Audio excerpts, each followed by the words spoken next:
antibiotics. They're life-saving and they're absolutely necessary, but at the same time, they cause absolute havoc. They're harmful to your body and they're often unnecessary. Yes, at the same time. And many of you listening will say, I really don't like antibiotics. I try not to take antibiotics. And you're not wrong, but you're also not right. Antibiotics have saved millions of lives. Trust me, we do not want to go back to the days before antibiotics. But the problem is that we overuse them and we use them wrong. And this has created a crisis in our body and in our world. Every year, prescribers prescribe millions of antibiotics, but up to 43% of these prescriptions are unnecessary. And that's just taking into account the countries that prescribe antibiotics. There are plenty of countries where you can get antibiotics over the counter, and that makes up even more of unnecessary use. So today we're going to talk about antibiotics, what they are, when we need them, and why they can be harmful. So let's first start with a definition. What is an antibiotic? Antibiotics are medicines that fight bacterial infections in people and animals. They work by killing bacteria or making it hard for bacteria to grow and multiply. Now, notice I said bacterial infections, not viral infections. We'll get into that in a moment, but keep it there.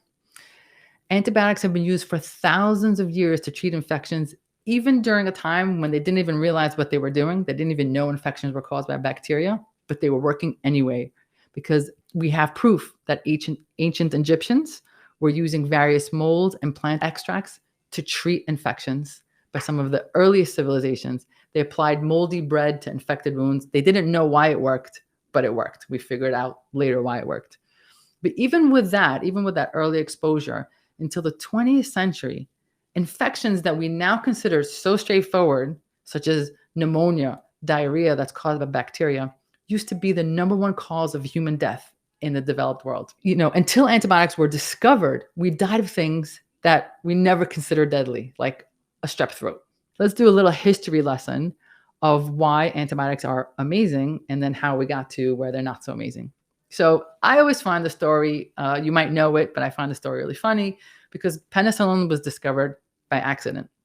This gentleman named Alexander Fleming, he went on vacation and he randomly had some fungus, Penicillium notatum, just hanging out on his counter. And he randomly had a culture plate of Staphylococcus bacteria, because who doesn't leave that on their counter any day, let alone when they go on vacation? Anyway, goes on vacation, comes back, and some of the fungus goes into the bacteria plate. And he looks at the bacteria plate and there's now bacteria-free zones. So he realized that this mold was, killing the bacteria. And that is how penicillin was born. Pretty much an accident. The discovery of penicillin in 1928 started what's called the golden age of natural product antibiotic discovery, meaning they found things in nature that created antibiotics. And in the beginning, penicillin was super successful. The US government began to create mass production, and by 1944, penicillin was used all over the world, especially in our troops in Europe. And by the end of World War II, penicillin was nicknamed the wonder drug, because remember, certain infections that people used to die from, now they were living from.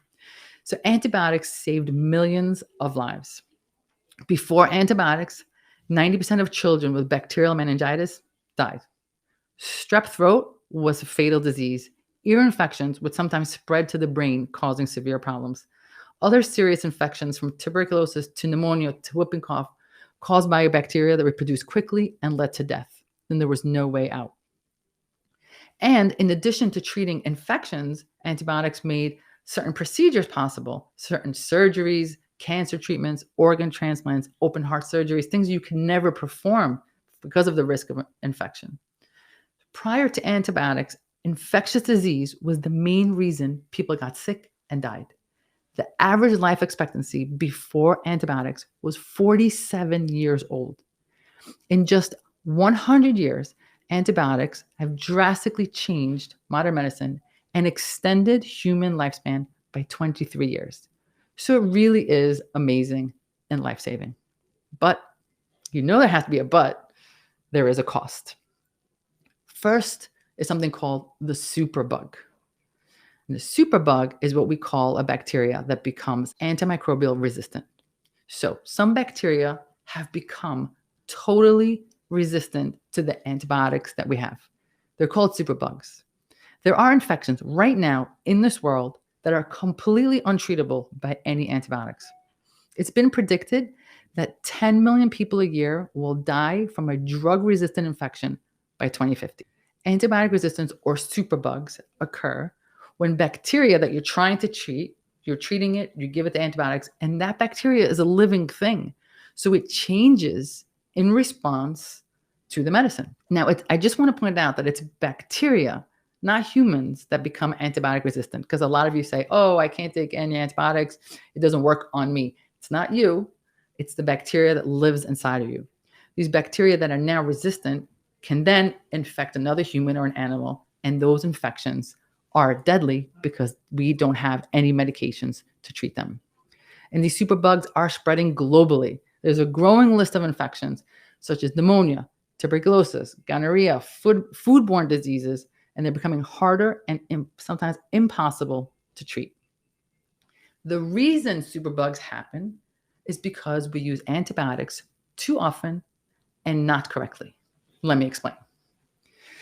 Too often. So sometimes it's the PCP's fault. Some PCPs out there are just really quick to write a script. Oh, you're sick. Here you go. You write a script. And, they should know better. But sometimes, let's be honest, it's the patient that really insists on antibiotics and really pressures providers to write the script. I can't tell you how many people come into me after like 1 or 2 days of being sick and saying, just write the antibiotics. I just want to nip it in the bud. I'm just going to say this right here. It doesn't work this way. Just because you don't feel well doesn't mean you need antibiotics. When you're sick, like with a cold or URI, you probably have a virus. And remember what I said earlier, antibiotics only work on bacteria. Colds, the flu, URI, bronchitis, all caused by viruses, which cannot be wiped out by antibiotics. Bronchitis, I said earlier, sore throats are also usually viral. Even sinus infections, up until 10 days, your body will clear it. Ear infections in your children over age 2 will clear up. Just give it a few days. Give your child over-the-counter pain relievers for a few days. Avoid antibiotics. Antibiotics will do more harm than good, and I'll explain that in a minute. Even pink eye, when you run to the doctor or the NP or the PA and ask for drops, it's usually viral. Just give it a minute. It will go away. Here's another one. Sometimes you get your blood work and your urine done, and it comes back with bacteria. You don't need to treat a positive bacteria on a test if you don't have symptoms. If you're symptomatic, of course, but just because you have bacteria in your urine doesn't mean you have to run out and take antibiotics. So first cause of superbugs is that we're giving out antibiotics too frequently. And then, of course, as I mentioned, there are countries where people are just taking them off the counter every time they feel sick. So we're creating the superbugs. The second is that even when we get it appropriately prescribed to us, many of us are using it wrong. You must finish your course of antibiotics. Why? Because bacteria that survive an antibiotic treatment now become resistant, and they can multiply, and they pass on these new resistant properties that they just learned to other bacteria, which means you may have killed enough bacteria to feel good, and then you say, I don't need this antibiotics anymore. But now you've left some bacteria inside of you, and they just learn how to fight the next round of antibiotics. It's important to completely eradicate whatever it is that made you sick, the bacteria that made you sick.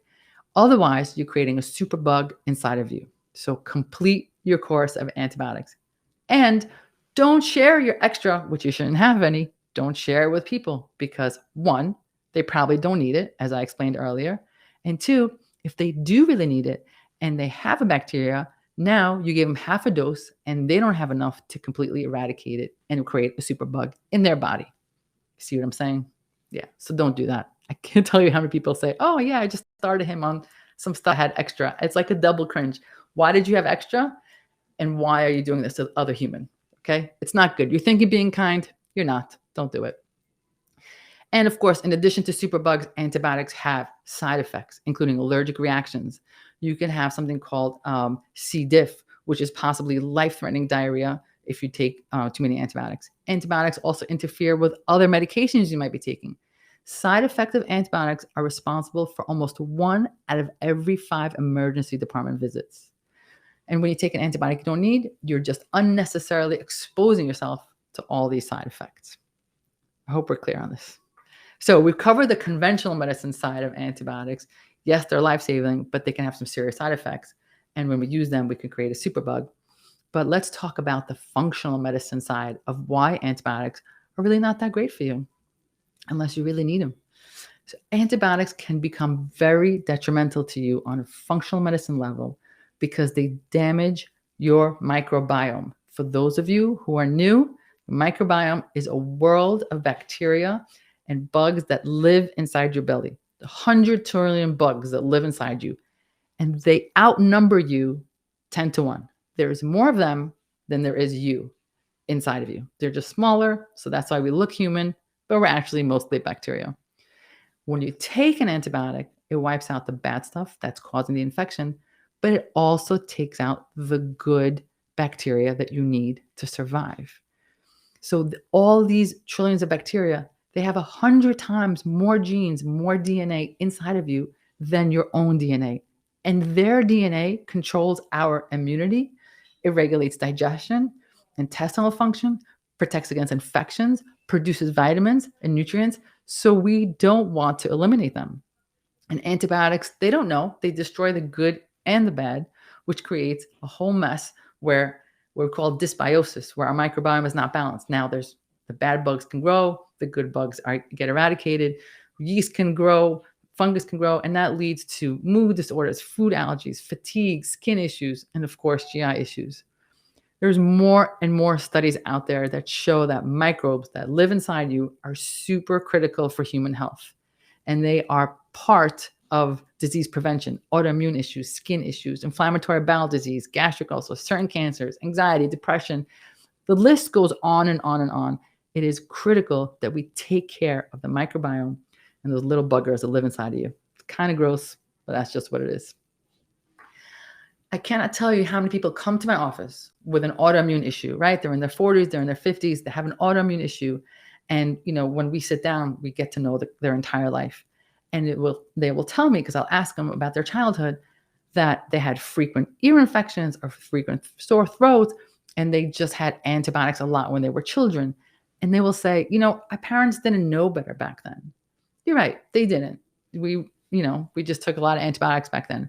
But for those of you listening right now who are parents of little ones, now you know better. Don't run for antibiotics when your child is sick. If your pediatrician recommends a wait and see approach, don't get mad. Give him or her a hug. It is so much easier to just write scripts than to actually take the time to manage this appropriately. And more often than not, the antibiotics that children receive for viral infections, because the parents insisted on it, like cold, sore throats, ear infections, they probably would have gotten better on their own. And all we've done is damage their delicate gut flora. And that could lead to health issues when they're adults. So don't run for antibiotics when your little one is sick. This is true for under two different rules, just so you know. So, of course, the next question is how to fix all this. So avoid antibiotics whenever possible, obviously.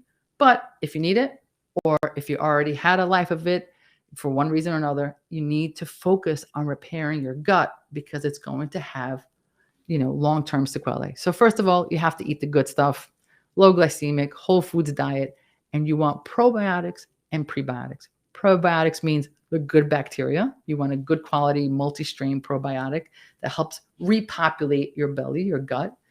And prebiotics is just a fancy word for the food for the probiotics. Okay, you have to feed your little pets inside of you. Prebiotics is the food for the probiotics. And that's onions, garlic, resistant starch, sweet potatoes, dandelion greens. Focus on gut repair, especially after you've used antibiotics. You sometimes need it, you take it, you finish your course, and then you're going to want to use good gut healing nutrients like L-glutamine, omega-3 fats, vitamin A, zinc. Repair your gut lining so it can resume its normal functions. Sometimes you might even consider using digestive enzymes.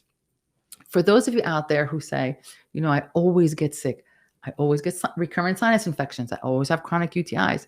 Consider that maybe it's not just a conversation of I need more and more antibiotics, but rather consider that your immune system needs help, because people who have chronic inflammation are more likely to get sick. And then every time you take antibiotics, you're lowering your defense system even more, right? Because you're eradicating these good guys, making you more prone to illness, and you're stuck in a vicious circle.